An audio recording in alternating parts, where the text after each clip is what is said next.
Appreciate the hair joke.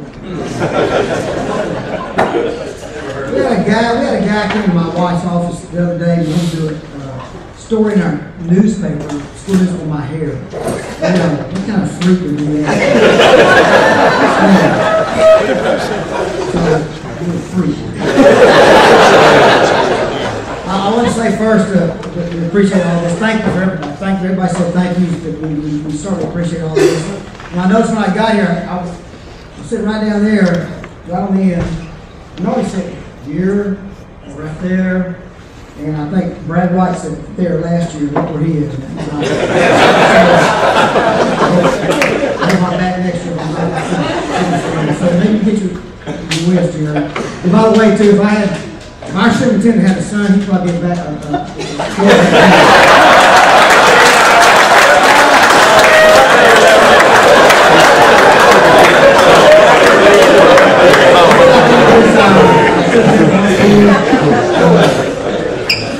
And the administration, David Brock, Dan Hammond, and Steve Warnicky, and we appreciate what they do for us. Our Booster Club's great. We have several Booster Club members here weekly, so thank you for that.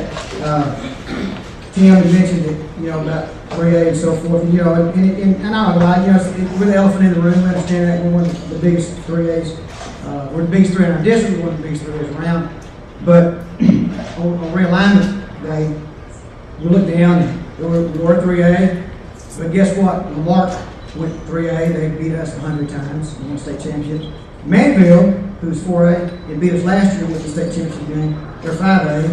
And then we got the district with 4 teams that went to the second round of playoffs or better. So we petitioned to stay 4A, but they wouldn't let us. So we're not excited about that. We are excited about the season, and we're excited about the upcoming year and see where this goes. I'd like to say that we lost a lot of seniors. We lost a lot of really, really good seniors. 2 in particular. One I talked to last night for a long time, Joey Hunt, is at TCU now, and I'm on ties with TCU next year, but they moved him from, he's such a good, seriously, he's one of the best linemen we've coached in my life. They moved, he was a second string defensive tackle, and they moved him to offensive center because he can play center. Never played center before, but they moved him to offensive center, and he'll be the backup to probably an Allen award winner at TCU, so he's exceptional. You can't replace guys like that. Another guy, Brian Sparks, who played right by him, defensive end. He's played at Little Hard Baylor, probably a lot of playing time for Little Hard Baylor.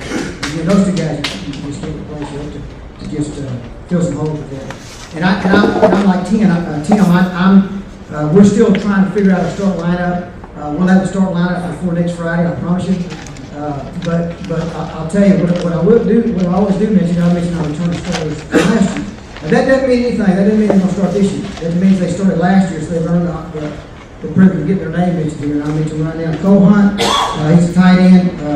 We have 5 offense starters, 5 defense starters, and some of them are the same. Cole Hunt's a tight end. He's also committed to Rice University Club.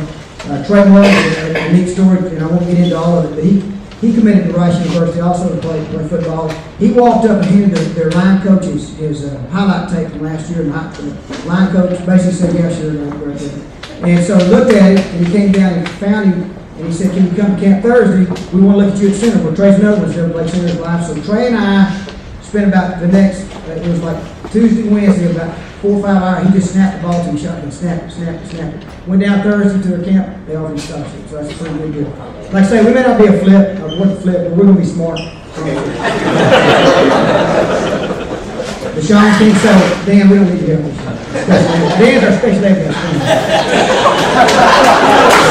Sean King, guard, Zeke, center start for us, and Montre Johnson runs that coming back. On defense, we have Cole Hunt, defensive end, Brett Verhoda, start for us at linebacker, Michael Walsh, free safety, Jack Davis at cornerback, Malto at cornerback. I have mentioned Bryce Brown. He also started for us at outside backer, but he'll play the quarterback, so he's not going to get playing time on defense. We have a lot of great guys. We have a lot of great young men that play hard, practice hard, and too numerous to mention, but we do have a lot of out there that really try. We're not there yet.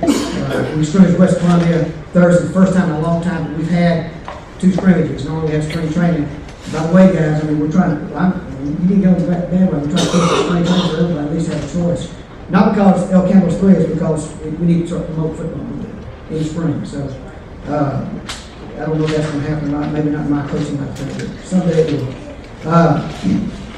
Tonight we go to St. Pius. St. Pius has a quarterback submitted to Texas A&M. He's really good. And you don't know whether to rush him or not. Because he's better probably when you rush him than he is when you let him sit back and play. But they're a very good football team. He's supposed to be also a really good baseball pitcher. They don't really know if he's going to go to A&M because, like I say, I was talking to a couple of guys before, he really wants to play football. But when he's drafted in the top draft in baseball, they offer $1 million. If you're his dad, you go take that $1 million and forget that football and play with baseball. So he's a great athlete. So we're anxious to see him and anxious to see what we can do with him before we need to go. We open next week here against Walton. We have not been at home scrimmage, so we've been on the road for quite a while. We hope by then, they're working on the school board right now. We hope that I don't have to have a middle school coach there hoping that it's taking time. Our school board gets fixed. I did tell the Lions the other day, just so you know, school, that I told them about the school board and we'll have a title board. We appreciate all the taxpayer money that went into that school board. They sat there and looked at me and said, I'm just kidding. Get a call on it. Our district this year, like I said earlier, is very competitive, really strong with all the districts are. And it's going to be a struggle each week. We understand the unique thing about this district we're going into. In 1988, I became a head coach at Columbus. I was 31 years old. Boy, I was a smart son of a gun.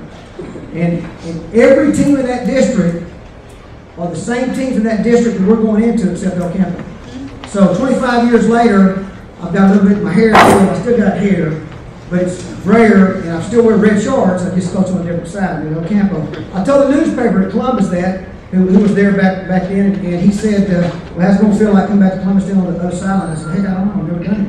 But I tell you what, I've never worn anything but red shorts. Well, he assumed that I still had the same shorts I wore. So when the paper comes out, Gillis wears the same shorts he wore in Columbus. Money's tight, but we're going to buy us a pair of shorts. But anyway, it'll be a great district. We are playing Bay City. A lot of people ask about Bay City, El Campo, the longest rivalry, consecutive rivalry in the state. We are playing Bay City. Dan Burke's the new coach. Before realignment, I called him. It was an honest truth story. I said, Dan, look, regardless of what we're in district or not, the chances are we're going to be 3, you're going to be 4A. We need to play. He goes, well, coach, the schedule's pretty big. I said, Dan, listen to me very carefully. I've been in El Campo for 20 years. You hadn't coached a game. If we don't play, you will not coach a game, and I'll make one of you. So we're playing. So we're going to play them Thursday, and that'll continue that. I'll close with this, and I said this the other day, and I'll continue to say this, that I make no guarantees, no promises, no predictions or anything about our team and about wins and losses, but I will say 2 things, guarantees, that we'll practice hard and we'll play. And if we told our guys the other day, the only thing, we give them one thing, this is the mindset of high school boys. If I could give you one thing, what would it be? And the guy said, I'd take a new car. No, that's not. And another guy said, girlfriend, you think best looking, I'll take a new girlfriend. You don't get it. I said, we want to give you one thing. We want to give you a chance. A chance to be good. A chance to win. A chance to do anything. Just a chance. So that's all we want to give them, just a chance.